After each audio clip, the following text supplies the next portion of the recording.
télévision Futur Média, bienvenue à cette édition. Les titres, c'est tout de suite. 200 millions d'amende, 2 mois de prison assortis d'un sursis. Le verdict de l'affaire Prodac est tombé.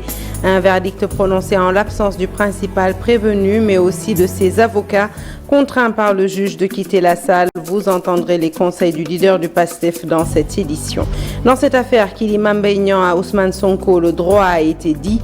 C'est la conviction de la partie civile qui affiche sa satisfaction. Et puis Dakar qui s'est barricadé ce jeudi pour éviter tout débordement à la cité Keur Gorgui. Impossible d'entrer ni de sortir dans Dakar Centre, quasiment tous les commerces fermés. Une situation dénoncée par les quelques commerçants téméraires trouvés sur place. Ils invitent la classe politique à plus de responsabilités. Enfin, les dates de la CAN 2023 en Côte d'Ivoire révélées. La CAF a retenu la période du 13 janvier au 11 février 2024. Voilà pour les titres. Le développement, c'est tout de suite.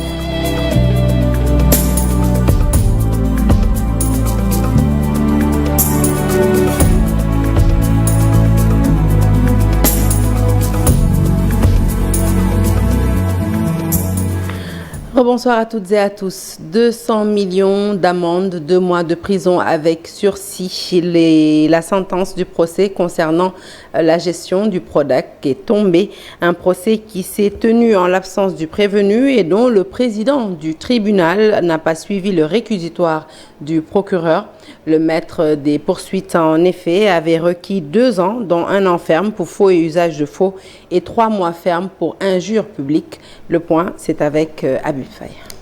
Le tribunal a tranché en faveur de Mame Mbaye Niang qui demandait plus. Ousmane Sonko écope de 2 mois de prison avec sursis assorti d'une amende de 200 millions de francs CFA. Le procureur, dans son réquisitoire, voulait que Ousmane Sonko soit condamné à 2 ans d'emprisonnement pour faux et usage de faux et pour diffamation. C'est ce qu'il demandait au juge Mamadou Yaham Keïta, le remplaçant de Pape Mohamed Diop, qui avait assuré les 3 précédentes audiences. Mais le président de la séance n'a pas suivi sa démarche. Une audience qui n'a duré que 3 tours d'horloge pour vider le dossier Prodac. Ousmane Sonko a brillé par son absence, un fait qui a valu aux avocats de la partie civile d'être seul avec le juge dans la salle 3 du tribunal de Dakar. La défense, sachant qu'elle ne peut pas plaider pour son client absent, a préféré bouder la salle. Les partisans du leader de PASTEF ont aussi quitté la salle. C'est sur cette lancée que les plaidoiries ont débuté. 6 avocats du ministre ont plaidé avant que la sentence ne tombe. Le procès a aussi enregistré la constitution en partie civile de maître Pierre-Olivier Sur, ancien avocat de Karim Wade et de Kabirou Mbodj, par ailleurs ancien bâtonnier du barreau de Paris. Pendant ce temps, maître Adama Fall, durant un quart d'heure, a pris la parole pour dénoncer les agissements d'Ousmane Sonko devant le juge. Selon lui, une carence de preuves est notée. La volonté de l'adversaire était tout simplement de nuire l'honneur d'un citoyen. De l'autre côté, maître Ousmane Fall, suspendu par le barreau, a eu un échange houleux avec son confrère maître El Hadj Diouf avant que le président de la séance n'intervienne. Voilà donc un procès qui s'est tenu en l'absence du principal prévenu, mais aussi de ses avocats. Maître Ciré Clédor Ly et ses confrères disent avoir été contraints par le juge de quitter la salle. Un acte qui, de leur avis, déshonore au plus haut point la justice sénégalaise. Les détails, c'est avec Alassane Ba cette fois-ci. Ils ont appris la décision au moment où ils étaient en train de s'adresser à la presse. Les avocats de la défense disent avoir été contraints de quitter la salle d'audience par le juge Mamadou Yaham Keïta qui a hérité du dossier. Ce dernier leur aurait refusé certains préliminaires après la suspension d'un de leurs collègues et l'expulsion de Johan Branco. Le premier préliminaire qui était posé, c'était qu'il fallait que les avocats puissent obtenir quelques minutes, ce qui a été refusé. Ensuite, la défense a voulu développer un autre préliminaire dans la mesure où il avait déjà limité le temps en disant seules 3 personnes pouvaient parler d'un côté comme de l'autre et le ministère public. Du point de vue principiel et du droit pur. D'après la défense, le dépôt d'un certificat médical ne signifie pas renvoi, mais cela dicte une autre règle procédurale. Autre précision des avocats du leader du PASTEF, ils n'ont pas boycotté l'audience. Ce que je peux vous dire, c'est que ce dossier ne méritait aucun boycott parce que nous avons entendu en tant qu'avocats, nous avons vu en tant que praticiens du droit des dossiers vides. Ce dossier n'était pas vide, il était ridicule. Et donc nous étions totalement à l'aise. Mais notre problème n'est pas là. Notre problème, c'est qu'aujourd'hui, ce n'est pas la justice seulement du Sénégal qui est attaquée. Je pense que quand la démocratie est malade, c'est la justice qui vient à son secours. Ce que l'on a vu aujourd'hui est plus qu'un déni de justice.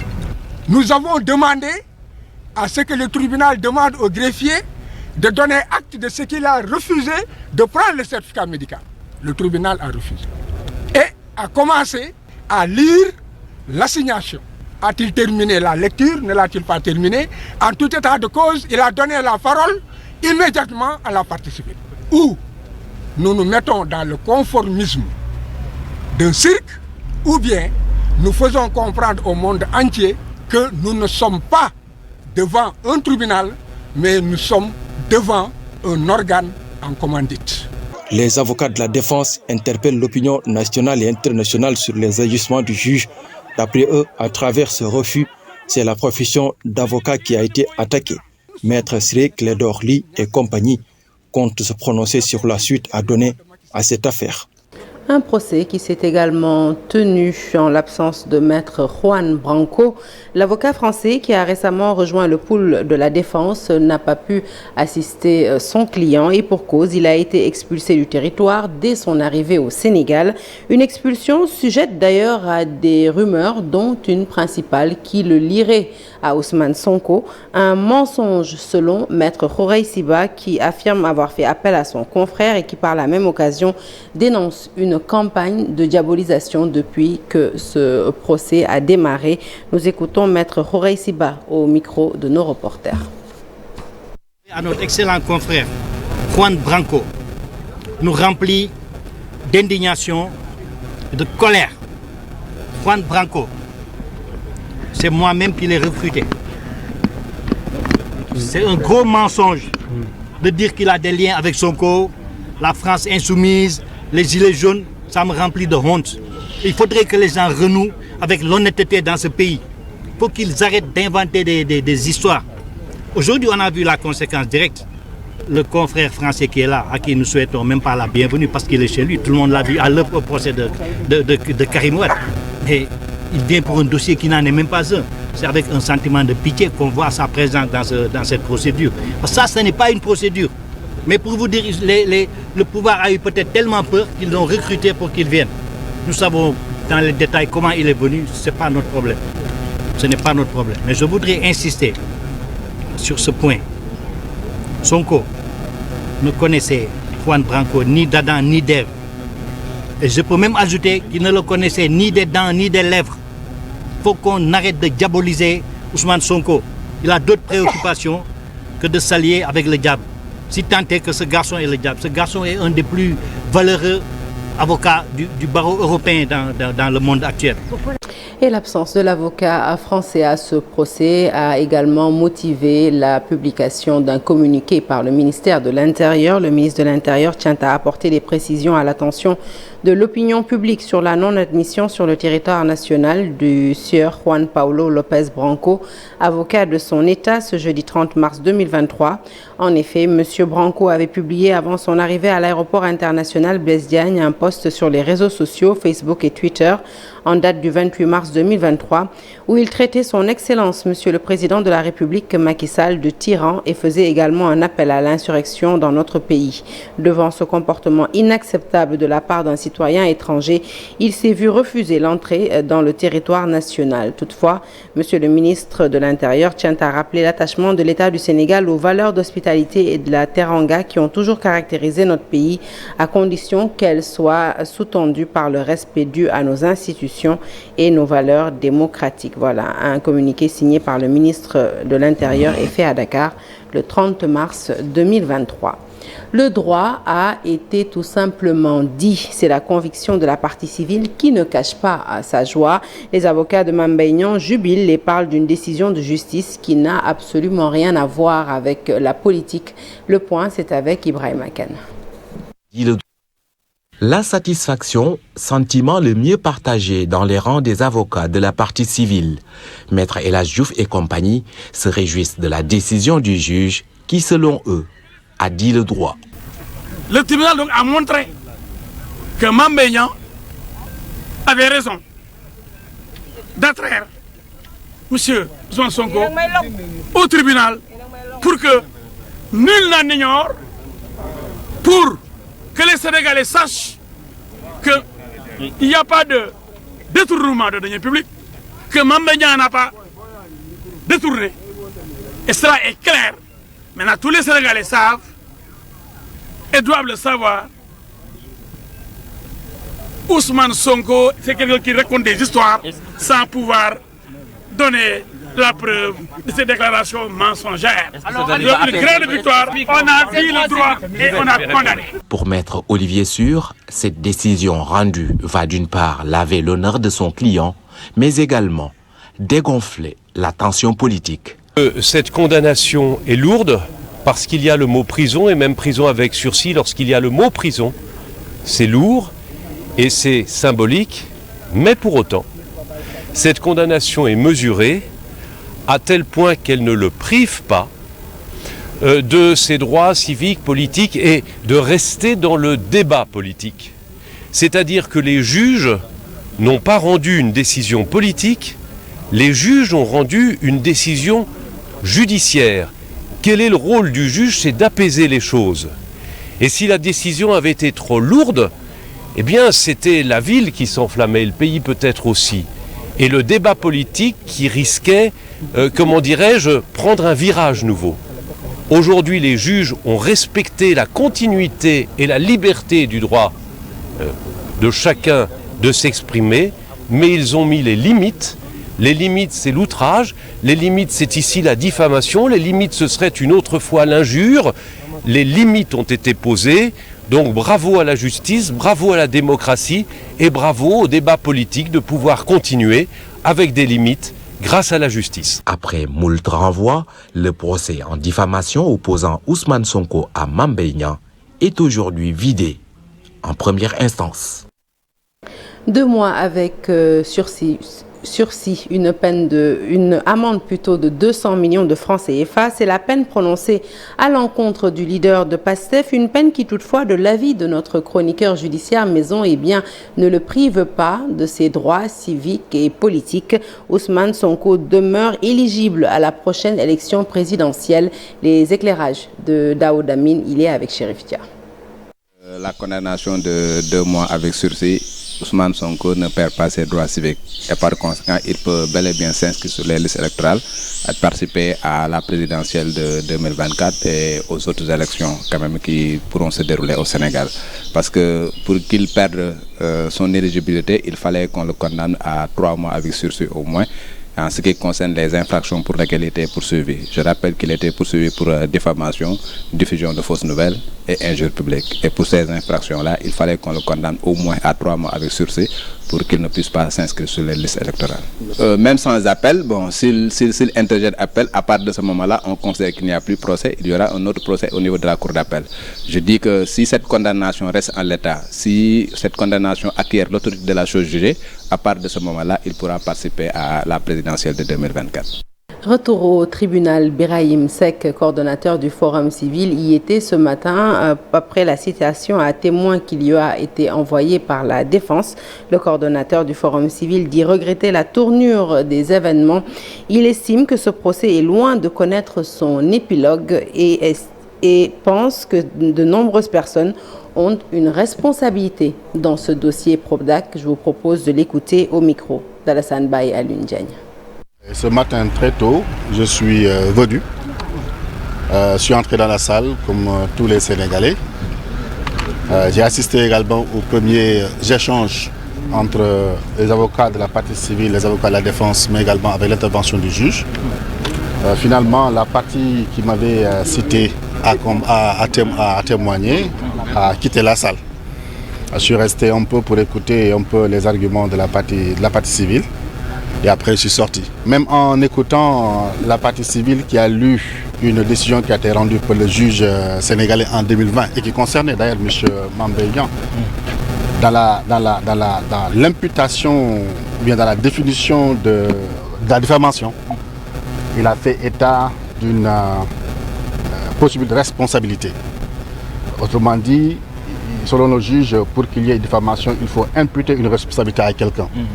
Et je pense que dans ce dossier Prodac, beaucoup de personnes ont une responsabilité. D'ailleurs, c'est dommage qu'il n'y a pas eu plaidoirie, dommage qu'il n'y a pas eu échange. C'est pourquoi je dis que ce dossier n'a pas encore connu son épilogue.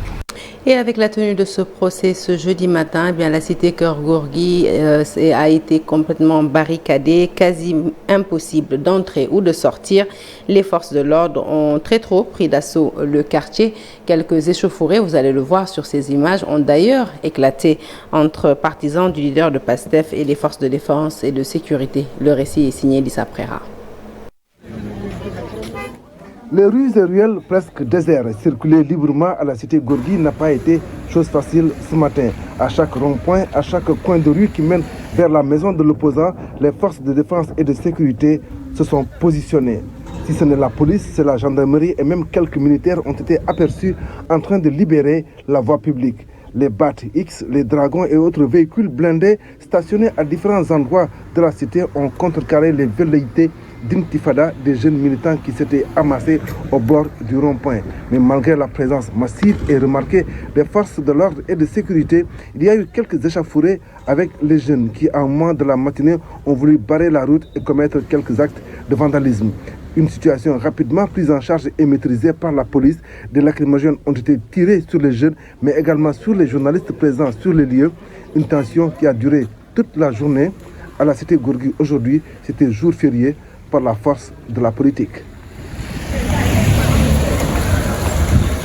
Et de Keur Gorgui, nous mettons cap sur le centre-ville de Dakar. Sur place, les commerces ont été impactés par ce procès. Les commerçants rencontrés par nos reporters évoquent des pertes à hauteur de millions de francs en cette seule journée. Une situation déplorable qui, selon ces derniers, doit pousser les politiques à repenser leur stratégie, mais aussi et surtout à prendre leurs responsabilités. Reportage signé Fatima Touré. Rond-point Sandaga, passant par l'avenue Ponty jusqu'à la place de l'Indépendance, le commerce est au ralenti. Presque la quasi-totalité des magasins sont fermés. Le procès en diffamation opposant Ousmane Sonko à Mamba Niang est passé par là. Une situation qui impacte considérablement l'économie, surtout le secteur informel. Les commerçants trouvés sur place disent subir les conséquences. À chaque fois qu'il y a procès, nous vivons pareille situation. Il est déjà 11 h et je n'ose même pas ouvrir mon magasin. Nous sommes des pères de famille. À cause de divergences politiques, nous perdons ainsi des millions. C'est inadmissible. Aujourd'hui, nous ne pouvons même pas vendre à cause de ce procès. Nous subissons des pertes énormes. Les clients ne viennent pas et cela ne nous arrange pas du tout.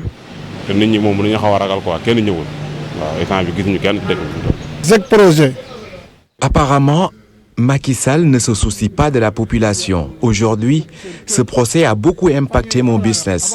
Depuis le matin, je n'ai rien vendu. Selon eux, le Sénégal est un pays de paix et de dialogue, raison pour laquelle ils demandent au président Macky Sall de faire des concessions pour la stabilité du pays.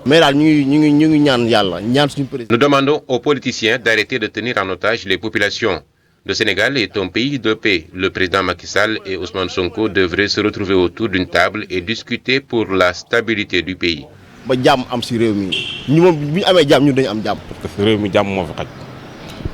Que les politiciens ne mettent pas ce pays dans le chaos. La stabilité du pays profite à Macky Sall, donc à lui de mettre de l'eau dans son vin pour l'intérêt du pays. À cause de ce procès, l'économie est aujourd'hui à terre. Au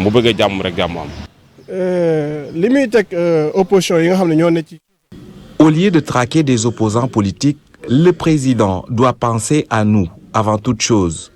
Aujourd'hui, nous avons perdu beaucoup d'argent. Une journée de perdu pour ces commerçants, un véritable manque à gagner. Ils dénoncent les comportements des acteurs politiques à qui ils demandent de taire leur querelle pour l'intérêt du pays. Fatima Touré, merci. Et de Dakar, nous allons à Matam. C'est pour vous parler du programme national d'autosuffisance en riz. Le patron de la SAED met la pression sur les entreprises en charge des travaux d'aménagement des terres de la vallée du fleuve Sénégal. En tournée dans la région de Matam, Aboubakri Sow exige que tous les chantiers soient livrés avant l'hivernage. Le directeur général de la SAED, qui a sillonné les départements de Kanel et de Matam, appelle les paysans à plus de mobilisation pour atteindre les objectifs. Reportage signé Ali Bandagnan. Accroître les aménagements hydro-agricoles pour booster la production rizicole dans la vallée du fleuve Sénégal, la SAED presse les entreprises en charge des travaux. Après la réalisation de plus de 12 casiers agricoles dans les deux départements de Kanel et de Matam, la société d'aménagement a passé la commande pour la réalisation de périmètres de plus de 350 hectares à Bou et un peu près de 500 à Ganguel-Soulé. À quelques mois de la prochaine campagne de l'hivernage, le directeur général de la SAED est venu s'enquérir de l'état d'avancement des travaux. Comme vous l'avez dit, je suis effectivement tourné ici dans la région de Matam pour donc un tout petit peu faire le tour des différents chantiers qui sont en cours de réalisation donc au niveau de cette région avec la SAED. Donc ce matin nous avons eu d'abord à faire l'ouvrage hydraulique donc de Yedja, un ouvrage qui est financé par la Banque mondiale à travers l'OMVS dans le cadre donc du PIGIR, un ouvrage qui consiste un tout petit peu donc à améliorer l'hydraulicité de cet axe hydraulique qui s'appelle donc Yedja pour permettre donc aux périmètres irrigués qui sont réalisés le long de cet axe pouvoir donc disposer donc de l'eau correctement, mais en même temps aussi améliorer surtout les cultures de décrue parce qu'il y a un potentiel presque fait 6000 hectares qui est polarisé donc par cet axe hydraulique là. Donc là ce que nous avons vu, l'entreprise donc est en train de, elle s'est déjà installée, je pense les plans d'exécution sont approuvés, je pense les dispositions quand même sont prises pour que les travaux puissent se terminer le plus rapidement possible parce qu'il faudrait qu'on termine les travaux donc au plus tard donc au mois de juin. Et on était venu effectivement pour ça. Et les recommandations vont être en tout cas données à cette entreprise là pour que ce délai puisse être donc respecté. Après cela, mois de Bou plutôt qui porte sur la réalisation d'un aménagement qui fait presque 331 hectares, qui est financé donc par l'Agence française de développement. C'est un chantier qui a connu quand même du retard, il faut quand même le dire. Et justement, j'étais venu donc pour voir le niveau d'avancement. Parce que ce qu'on souhaite, c'est que ces périmètres puissent être cultivés donc pour l'hivernage prochain. En pleine campagne dite de contre-saison avec des emblavures qui dépassent les 2000 hectares, la délégation de la SAED de Matam est en passe de battre tous les records. Aboubakri Sow, le patron de la SAED, a profité de son séjour pour rassurer les paysans du soutien constant du gouvernement afin de faciliter l'autosuffisance alimentaire. Et on termine avec le sport et puis ça y est, c'est officiel, les dates retenues pour la prochaine CAN 2024 en Côte d'Ivoire révélées par la CAF. Elle se déroulera du 13 janvier au 11 février 2024 et puis hors du continent, l'Argentine fortement pressentie pour remplacer l'Indonésie pour l'organisation de la Coupe du Monde U20. Les faits saillants du round-up de l'actualité sportive, c'est signé Chersali Boutiara. Démarrons par l'équipe nationale U20 du Sénégal, pas encore fixée sur le pays organisateur de la Coupe du Monde de la catégorie, après que la FIFA a dessaisi l'Indonésie qui refuse d'accueillir sur son sol l'équipe nationale d'Israël. En attendant le choix de la FIFA, plusieurs pays ont fait acte de candidature, comme l'Argentine, désignée favorite pour être le pays hôte de la 23e édition de la Coupe du Monde U20. Une compétition prévu du 20 mai au 11 juin 2023 qui verra la participation du Sénégal, de la Gambie et de la Tunisie comme représentants de l'Afrique. Pendant ce temps, l'équipe nationale de football du Sénégal connaît désormais les dates officielles de la CAN 2023 où elle va défendre son titre de champion d'Afrique. La Confédération africaine de football les a dévoilées ce jeudi. La CAN 2023 va débuter le 13 janvier pour se terminer le 21 février 2024 en Côte d'Ivoire. Alors qu'elle était initialement prévue cet été, les fortes pluies à cette période de l'année ont finalement poussé la CAF à retenir ces nouvelles dates qui doivent fortement intéresser le défenseur international sénégalais Abdou Diallo, de retour de blessure depuis une semaine. Éloigné des terrains depuis janvier dernier à cause d'un problème à un genou, Abdou Diallo figure dans le groupe de son club RB Leipzig qui va accueillir samedi prochain à partir de 13h30 Mayence lors de la 26e journée de Bundesliga, le championnat d'élite de l'Allemagne. Terminons par la lutte sénégalaise avec l'officialisation du combat Balla Gaye 2 contre Eumeu Sène pour le 30 juillet prochain. C'est la troisième confrontation entre les deux champions après les deux succès du sociétaire de Taïchingue en 2009 et en 2015. Fin de ce journal, merci de l'avoir suivi. Restez avec nous tout à l'heure. Vous aurez la fameuse émission du Ramadan, quartier général. Excellente suite de programmes sur la télévision Futur Média. Excellente soirée.